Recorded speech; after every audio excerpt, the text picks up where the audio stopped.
ইমাম মালিক রাহিমাহুল্লাহর কথা বলছি, এবার শোনেন। সরকার তাকে গ্রেপ্তার করতে চায়, এজন্য চিঠি দিল।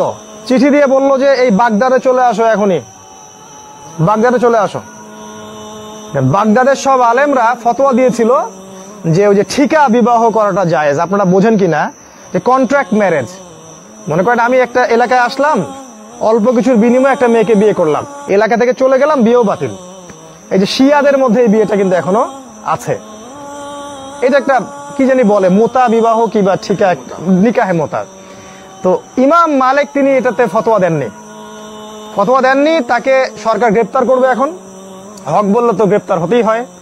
চিঠি দিল তাকে আর কি, বাগদাদে এসে, মনে করেন প্রধানমন্ত্রী চিঠি দিচ্ছে, বাগদাদে আসো, এসে আমার সাথে দেখা করো। আপনাকে দিলাম, কি করবেন?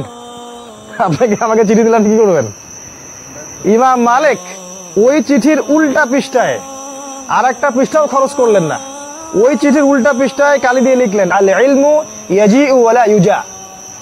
উনি বলছেন জ্ঞানের কাছে আসতে হয়, জ্ঞান কারো কাছে যায় না। সুবহানাল্লাহ। ব্যক্তিত্ব দেখছেন? ব্যক্তিত্ব দেখেন আলেমদের। জ্ঞানের কাছে তুমি আসবা, জ্ঞান কারো কাছে যাবে না।